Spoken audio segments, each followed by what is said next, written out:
7시 34분입니다. 극장, 백화점, 인산, 인해를 이루던 곳 다 북적이 된 것이 한산하고 적막합니다.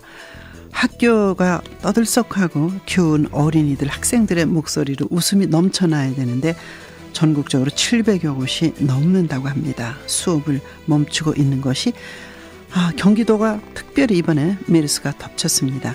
어제 남경필 경기도지사 이어서 오늘 이재정 교육감을 만나겠습니다. 교육감님 안녕하십니까? 네, 안녕하세요. 네, 어제도 합동 회의를 하셨죠? 그렇습니다. 네, 어떤 얘기들이 나왔습니까?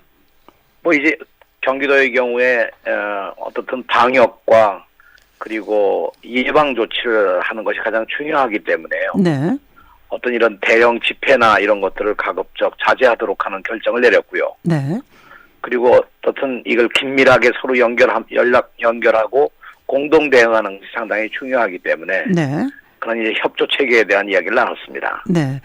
특히 이제 사람이 많이 모여 있는 곳 중에서도 어린이 학생이 다니는 학교, 이게 지금은 어떻게 돼가고 있습니까? 평택 지역 학교 전체가 휴교에 들어갔습니까? 아니면 개별로 학교장 판단에 따라서 하고 있습니까? 이제 우리가 휴업이라고 하면 교장이 결정하고요. 네. 휴교하면 이제 그것을 대체적으로 교육감이 결정해서 이 명령을 내리는데요. 네. 이제 현재 상황은 아시다시피 이제 각 지역들은 조금씩 다르기 때문에 네. 저희가 일정한 기준을 정해서 판단을 해가지고 교장이 학교 운영위원회와 그리고 보건당국과 협의해가지고 휴업을 결정할 수 있도록 그렇게 지금 체계가 움직이고 있습니다. 네. 근데 아까 우리 박 선생님 말씀하셨습니다만 경기도에만 현재 우리가 휴교한 학교가 756개교가 어제 오후 5시 현재. 네.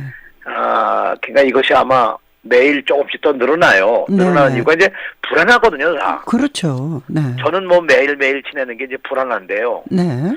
가령 예를 들어서 오늘 새벽에 5시에 제가 이제 보고를 받았는데 우리 교장 선생님 한 분이 네. 어제 이제 서울시에서 발표한 것처럼 그 재건축 협회 네네. 총회에 지난달 31일에 참석한 것이 알려져가지고 네. 이제 어제 그 서울시로부터 그 참석한 사람 명단 가운데 우리 교장이 있어서 연락을 받고 네. 이제 오늘 새벽까지 저희가 각 보건당국과 이제 협의를 한 결과 네. 이제 자택에 격리하는 것으로 우리 결정을 지었고 학교는 오늘부터 그 학교가 휴업에 이미 들어가는 걸로 결정했기 때문에 네, 네. 학생들에게 별일이 없습니다만 아하. 이제 이게 만약의 경우거든요. 이제 네. 잠복기에는 전염이 안 된다고 해요. 네. 네. 근데 이제 여기 아시는 바와 같이 재건축 협회 총회에 네. 의사 가운데 한 분이 이미 증상이 있었는데 참석했다는 거죠. 그렇죠. 예. 네. 격리 중에 참석했다는 거예요. 네. 근데 의사까지도 이렇게 하니까 네. 이게 이제 정말 자택격리라는 게 완벽한 거냐? 네네. 이런 게 이제 의문이 생기는 거죠. 네. 이제 의사면서 메르스 환자였던 그분은 거기 참석할 때는 메르스 환자인 줄 몰랐다는 거죠. 나중에. 아니죠. 이미 조금 증상이 있어서 증상이 격리하는 것으로 하는 게 좋겠다고 했는데 네. 그런데 이제 그것 상태를 좀 가볍게 본 것 같아요. 네, 확진까지는 아니지만 네. 증상이 나타나서 네. 격리를 통보받았다 이런 얘기군요. 네. 그래서 6월 1일 날 31일까지 행사를 했는데 6월 1일 날 확진 판결이 났다는 거죠. 네네. 그래서 이제 지금 단계에서 저희 생각으로는 이 격리 조치한 사람들에 대한 보다 더 세심한 네. 이 관찰과 격리 조치가 필요해요. 네네. 저희 이제 경기도의 경우도 등교 중지를 한 사람이 이제 교직원과 학생을 포함해서 현재 804명입니다. 아하. 그 804명의 등교 정지는 누가 내리는 겁니까? 그건 이제 우리가 이 대체로 가족 내에 감염자가 있거나 네네. 유사 증상이 나타나거나 네. 예를 들면 기침을 한다든가 열이 좀 있다든가 네. 또 그 가운데 우리 학생들 가운데 중동을 갔다 온 학생들이 꽤 있어요. 그래요? 네. 네.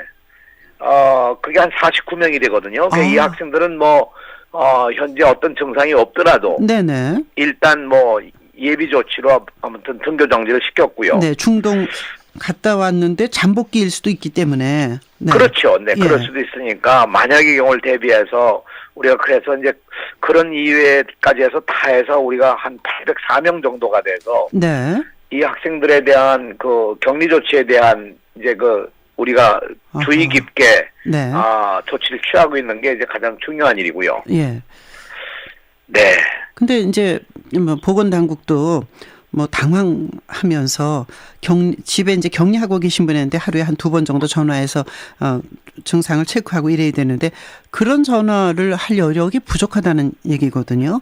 스스로 좀 알아서 했으면 좋은데 그 초기 대응 잘못하면서 이게 너무 이렇게 확산되고 있지 않습니까?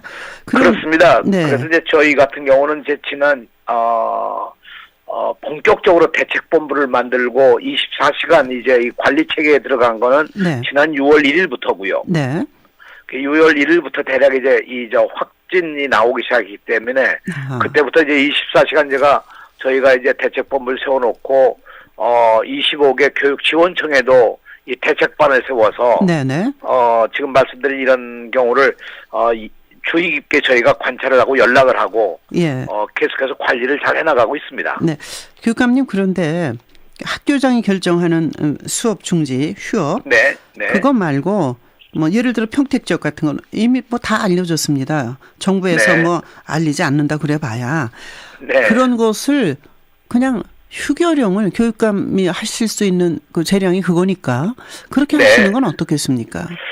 사실 지난번 황우여 부총리와 네네. 함께 지난번 긴급회의를 해서 저희가 이 메르스 환자가 발생한 경기도와 충청 남북도 네. 그리고 서울과 이렇게 교육감들이 회의를 하면서 네네. 이 문제를 굉장히 깊이 우리가 검토를 했어요. 네. 지역에 따라서 필요한 경우 휴교령을 내리도록 하자. 네. 근데 그때만 해도 아직 초기 단계였기 때문에 네. 그때 너무 서둘러 할 건 아니었다고 생각하고 또 이 문제를 이제 보건복지부 측에서는 강력하게 막는 거예요. 도대체 왜 그러는 거예요? 그러니까 이게 잘 모르겠어요. 그때만 하더라도 좀 이것이 뭐 보건복지부 측에서는 너무 과도한 조치가 아니냐. 네. 이제 주의 단계인데 이거를 이렇게 뭐 휴교령을 내리면 안 된다. 네. 그래서 저희가 사실은 굉장히 오랫동안 그 문제를 논의하다가 이것을 교육감이 조치를 취하는 걸로 이렇게 결정을 내렸어요, 당시에. 네, 네. 그래서 교육감이 상황을 보고 상황을 관리하기 위해서 필요하다면, 네. 이것을 이 휴교령을 내리도록 하자. 네. 네, 이렇게 이제 대략 원칙을 정해가지고 지금 이제 진행 중에 있는데. 교육감님 어떻게 보십니까? 지금 현재 6월 네. 5일 아침 현재 특별한 지역에 전체 휴교령을 내려야 된다고 보십니까? 좀 더 지켜봐야 된다고 생각하십니까? 저는 예를 들어서 가령 아까 말씀하셨습니다만 평택 지역 같은 경우 거의 90% 가까이 학교가 이제 지금 휴업을 하고 있기 때문에 네. 지금 상황에서 이 사실은 휴교령을 내려도 괜찮다고 생각을 하는데요. 네. 이 휴교와 휴업의 차이가 네. 휴업의 경우는 학생들은 오질 않습니다. 네. 근데 이제 선생님들은 출근해야 되는 거죠. 네. 네, 직원들과. 네네. 그리고 이제 휴교령을 내면 선생님과 직원들까지도 다 이제 완전히 휴업에 들어가는 겁니다. 예. 그래서 이 여러 가지 관리 면에서 본다고 하면, 네. 가능하면 휴교령을 조금 더 살펴볼 생각입니다. 오늘까지는 제가 네. 학교 측하고 한번 얘기를 해보고, 예. 이 휴업한 학교들도 대개 이번 금요일까지거든요. 네. 그래서 오늘까지입니다. 그러니까 오늘 우리가 오후에 이 문제를 갖다 검토를 해서 네. 휴업을 연장하느냐 문제를 이제 결정짓는데 네. 이제 전문 의사들의 얘기에 의하면 잠복 기간이 최대한 한 2주 되니까 네. 그 기간 동안은 휴업을 해야 효력을 발생한다는 거죠. 근데 문제는 지금 이제 걱정스러운 게 교육감님 잘 아시겠습니다만 3차 감염자가 나오면서 3차 감염된 사람의 2주를 채우려면 날짜가 더 남았다 이렇게 이제 보는 측면도 있지 않습니까? 그렇습니다. 그래서 예. 지금 이제 어떻든 이 방역과 예방이 중요하니까 네. 더 퍼져나가지 않도록 하는 게 중요한데 보건복지부 측에서 이제 치료 쪽에다가 역점을 두고 있는 것 같아요. 네. 네. 근데 우리 학교의 입장에서 보면 학생들이 대다수로 모이니까 그렇죠. 여기에 누구 하나가 만약 그런 증상이 있다고 하면 네. 순식간에 이것이 전염될 수 있는 가능성이 있잖아요. 또 그래서 우리의 네. 어린이들, 자녀들 아닙니까? 네. 그럼요. 그래서 저희는 좀 과도하다 하더라도 네. 지금 이제 이 경계 수준에서 네. 저희가 이 문제를 해석하고 결단을 합니다. 그래서 좀 더 보수적으로 저희가 결정 짓자. 예. 너무 낙관적으로 보지 말고. 네. 그래서 이제 우선 중요한 것이 저희가 학생들과 가정에 이것을 어떻게 예방하고 막아나가느냐는 네. 그 방법이 제일 중요하잖아요. 그렇죠. 이제 가정통신문 보내서 그것도 두세 차례 보내면서 가정에서 좀 잘 관리하도록 부탁을 하고 있고요. 네. 이 휴업을 하더라도 아이들이 막 돌아다니고 그러면 문제가 또 안 되죠. 심각하잖아요. 예. 네. 뭐 학원도 가고 뭐 학원도 근데 뭐 상당히 문 닫고 그랬다고 네. 그러더라고요. 그럼요. 그래서 이것도 다 저희들이 관찰을 하면서 가능한 한 협조 체계를 네. 열어가고 있습니다. 지금 이제 사실은 불안이 가중돼서 공포화되는 게 더 큰일 날 일이기 때문에 선제적 대응이 필요하고요. 또 하나는 휴업령이 아니고 휴거령이 아니라 하더라도 스스로 알아서 학부모들이 우리 아이는 학교 안 보내겠다.